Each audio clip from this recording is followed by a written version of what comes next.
Y continuamos con nuestros invitados especiales. Qué gusto contar con la presencia de la magíster Lorena Naranjo, es directora nacional del Registro de Datos Públicos, para que nos aclare.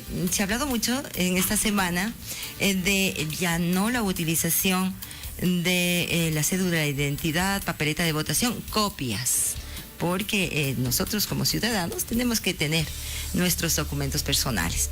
Se ha hablado muchísimo de ello y para esto quería empezar para que nos explique en qué consiste esta ficha simplificada de datos ciudadanos. Bienvenida, qué gusto tenerla acá. Bienvenida. Muchísimas gracias por la invitación para explicar este tema tan importante para la vida y la cotidianidad de los ecuatorianos. Efectivamente, el uso de la tecnología tiene que estar al servicio del ser humano y la no impresión de copias o fotocopias no solo ayuda a este gobierno con 0 papeles, sino que también ayuda al medio ambiente y a la economía del ciudadano. ¿Por qué? Porque ahora puede presentarse de forma directa ante una autoridad portando únicamente los originales de su papeleta de votación y de su cédula para ser atendido. Ya no hay que ir primero a la copiadora, sacar fotocopias, además a color, a veces le pedían hasta que vaya un notario y la certifique. Ahora no se necesita eso.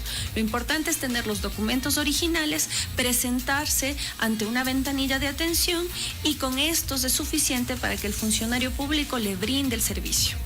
Estos son beneficios porque acorta también el tiempo y acorta también la economía de quienes hacen estos procedimientos. Claro, es un beneficio económico de doble vía. Al ciudadano, porque le evita estos gastos, le evita además el ir y volver a una entidad. Al principio iba, él decía, no, tiene que traerme estos documentos, regresaba, a veces le tocaba volver porque no había llevado el dinero suficiente, entonces era un desperdicio de tiempo y de dinero. Y a las instituciones públicas también, porque las instituciones dejan de almacenar innecesariamente fotocopias de documentos en sus procesos cuando los tienen en versión digital. Bueno, esto se puso ya en consideración desde hace algunos meses, pero con el decreto emitido 372, se exigirá a todas las instituciones del Estado. Lo importante es el énfasis que se está dando a este proceso. Si bien ya han insistido iniciativas muy interesantes años atrás, sin embargo, es esta la visión de dar este servicio y universalizarlo. ¿Por qué? Porque lo que nos dice este oficio circular, este decreto, es que todas las instituciones públicas tienen la obligación de revisar al interno los trámites. Hay instituciones que dicen, no, pero si yo no atiendo a la ciudadanía porque mi institución se dedica a otras funciones. Y no nos hemos puesto a revisar que en trámites internos, por ejemplo, con el ingreso en talento humano, también se puede usar esta tecnología para omitir el pedir estos requisitos y que se agiliten los procesos internos de la institución también. En el país, todas las instituciones cuentan ya con la tecnología. ¿Cómo están trabajando? ¿Quiénes han puesto en ejecución? De las 131 instituciones que existen en la función ejecutiva a los que va dirigido esta disposición presidencial y de la Secretaría General de la Presidencia, solamente 71 lo tenían implementado hasta el mes pasado. Lo valioso de esta disposición presidencial es que obliga a las 60 que nunca han querido ingresar o que no han tenido la visión de hacerlo, a que lo hagan hasta máximo el 27 de este mes. Para ello es necesario la capacitación. ¿Qué es necesario? Nosotros nos hemos comunicado como Dirección Nacional de Registro de Datos Públicos a nivel de oficio, a nivel telefónico, físicamente incluso con estas 60 instituciones. Todo el equipo está entregado a esta labor para demostrarle a las instituciones cómo se puede usar la tecnología para agilitar sus procesos, para dar una mejor atención al ciudadano, para disminuir burocracia, disminuir trámite. ¿Y qué pasa? ¿No hay muy buena recepción? Hay otra dificultad, porque la brecha digital es fuerte. Dicen, no, es indispensable el aferramiento al papel, es muy duro de romper. Sin embargo, ayuda mucho y eso es lo encomiable, eso es lo que hay que recalcar. La voluntad. Porque si es que la disposición viene desde arriba, las instituciones más tarde o más temprano vamos a tener que incorporar las tecnologías. En cuanto a la seguridad de la base de datos, esto es importante también. tener en cuenta. ¿Qué es lo que pasa en ello? En realidad, la Dirección Nacional de Registro de Datos Públicos maneja la interoperabilidad. ¿Esto qué significa? Que las bases originales, primigenias, están en cada institución y que lo que se resguarda a través de este bus de datos o a través de este canal de datos es que maneja la Dirección Nacional de Registro de Datos Públicos, es que la información viaje de una fuente al receptor o al consumidor que la necesita para el ejercicio diario de sus funciones en atención al ciudadano, por ejemplo. Entonces, no hay almacenamiento por parte de registro de datos públicos. Solo hay el cuidado de que esa información viaje de punto a punto cifrada y además que entre los distintos puntos de conexión haya autenticación. La seguridad de la base depende de cada institución que maneja su propia información. Bueno, en cada institución tampoco pueden variar elementos de esta documentación, cambiar en algo. Esto es nulo, no pueden hacer. Es muy buena pregunta porque me consultaban si es que el funcionario que va a visualizar todos los datos, el momento en el que va a comparar la cédula de identidad con esta pantalla o portal donde está la foto de la persona y sus datos básicos, incluidos los de votación, va a poder modificar. Y les decía que no, que la garantía es que solo es un visualizador, que no puede ni modificar, ni corregir, ni alterar, ni siquiera la visualización, menos aún la base de datos, de donde proviene originalmente la información. Bueno, esto es lo importante porque esto más bien, amigos oyentes, va a ahorrar tiempo, va a ahorrar costos y también la burocracia, va a ahorrar, como se mencionaba también, esto va a contribuir mucho al desarrollo de nuestro país. Ahora bien, la digitalización de trámites también interesa mucho a la Asamblea Nacional y ayer y el día martes, con 100 votos a favor, se aprobó la Ley Orgánica para la Optimización y Eficiencia de Trámites. ¿Cómo han mirado ustedes ello?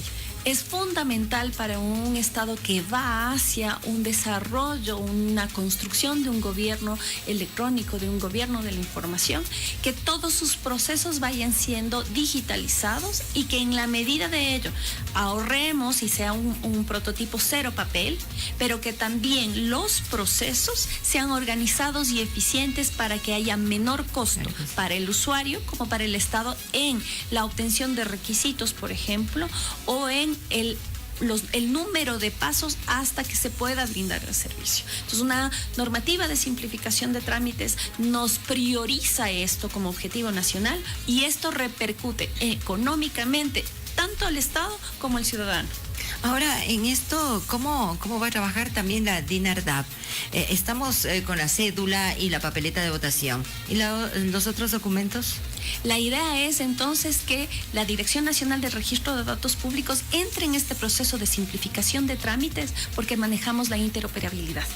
Y al hacerlo, estos servicios nos permiten simplificar, ahorrar pasos, ahorrar procesos. ¿Por qué? Porque conectamos la información, por ejemplo, de Cenecit con una institución que lo requiere, de IES, y todo con seguridad, garantizándole al ciudadano un servicio de calidad y de calidez con seguridad de sus datos, con seguridad jurídica, con protección de sus datos personales. Entonces, todo el círculo se cierra porque lo importante es servir a la ciudadanía y al mismo tiempo garantizarle que sus datos, que el proceso en el que se están llevando es serio, es seguro y es confiable. Sobre todo, la seguridad que necesita la comunidad. ¿Cuántas consultas a través de esta herramienta se han realizado ya en el país? Sobre ficha simplificada, nosotros tenemos un estimado en lo que va del año de 779,000 consultas. Es un número muy importante y además nos prevé que integrando un bloque de 60 instituciones luego de terminado este proceso va a subir ese nivel de consumo, pero esto repercute positivamente porque significa que son ciudadanos atendidos. Usted topaba un tema muy importante que son los datos personales, la protección de datos personales, y en ello estaban ustedes, están trabajando en un anteproyecto de ley. ¿Cómo avanza? Efectivamente, hemos culminado con la mesa de especialistas. Ahora en el mes de septiembre se abre y ahora aprovecho este foro para invitar a quienes consideren importante el tema de la protección de datos personales para avisarnos, para inscribirse en la participación de estas mesas. Nosotros estamos ya invitando a la sociedad civil a la realización de estas mesas de trabajo con la finalidad de que se discuta el anteproyecto de ley de protección de datos personales para el Ecuador. En el Ecuador, en el país, no se cuenta con la protección de datos personales. Lamentablemente en el Ecuador, desde 2008 que salió nuestra Constitución, no hemos podido tener las sinergias, los elementos suficientes que nos hayan permitido contar con una ley de protección de datos. Y ahora es que es un esfuerzo que es obligatorio y urgente, debido a que somos de los únicos 3 países de la región que no contamos con este instrumento legal, que se vuelve cada vez más importante, no solo por el avance de la tecnología y cómo está apuntando el mundo hacia eso, sino porque además se ha vuelto un elemento dinamizador de la economía, que permite contacto internacional y que garantiza derechos fundamentales al mismo tiempo. ¿Para cuándo tienen ustedes previsto? ¿Tienen una hoja de ruta sobre este anteproyecto? Sí, nosotros tenemos que trabajar en las mesas de trabajo en el mes de septiembre, probablemente en el mes de octubre la presentaremos ante nuestras autoridades internas, ante el Ejecutivo, para una retroalimentación adecuada y a partir de ello podemos definir ya una ruta para llegar a la Asamblea. ¿Se tiene previsto, lo tendremos en este año, se entregará a la Asamblea Nacional? Así se prevé, sin embargo, como usted sabe, la generación de anteproyectos de ley tienen una ruta propia, entonces hay que ir viendo las necesidades que van presentándose a partir de la concientización, sobre todo de estos temas que para nosotros no han sido muy cercanos. ¿Cuál ha sido lo fundamental para que ustedes pues trabajen en este anteproyecto? ¿Qué les motivó a ello? Solo Venezuela, Bolivia y Ecuador no cuentan con protección de datos. Esto ya es una primera alerta. Una segunda alerta es que se acaba de dictar en Europa el Reglamento Europeo de Protección de Datos, que obliga a todos los que comercien y ofrezcan bienes y servicios con Europa a adaptarse a esa normativa o a dejar de darlos. Eso nos significa ya una segunda alerta de orden económico. Pero la más importante de todas es que cada día que cada institución pública o privada utiliza bases de datos donde están sus datos personales, estamos siendo desprotegidos si no hay una ley que permita regular la actuación de responsables y darle a los ciudadanos los derechos que les corresponden para exigir que esas bases de datos se guarden con los principios de seguridad, de confidencialidad, de consentimiento informado y que todo ello permita ejercicios como el acceso, rectificación, cancelación y oposición. Usted nos hablaba de que se mantenía una ley de registro de datos en el país. En particular, ¿cuáles han sido las deficiencias de esta? La ley de registro de datos públicos es distinta a una ley de protección de datos personales.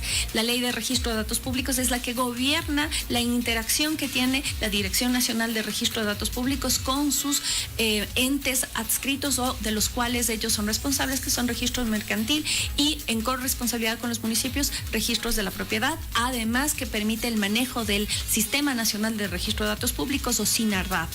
Esto es para organizar un sistema en general, mientras que la ley de protección de datos personales cumple la función de protegerle a usted como ciudadano, porque sus datos personales es usted mismo, y no solo desde la perspectiva de Estado, sino que también los proveedores, los responsables particulares tienen que cumplir una serie de requisitos, una serie de obligaciones para garantizar que sus datos personales están siendo resguardados, que están siendo utilizados para la finalidad para la cual fueron entregados. El mejor ejemplo de ello es que solo puedo yo entregar mis datos porque los entregué para que me den una factura, no para que me llamen por teléfono a ofrecer servicios que yo no he requerido.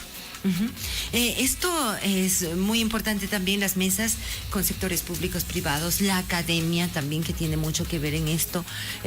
¿Ha habido esta apertura y existirá esta apertura? Ha sido un proceso complejo porque es un tema que pese a que es fundamental, en el país no ha habido suficiente desarrollo. Entonces hemos tenido mucho aporte de la academia, de los especialistas, y ahora también lo vamos a tener de la sociedad civil.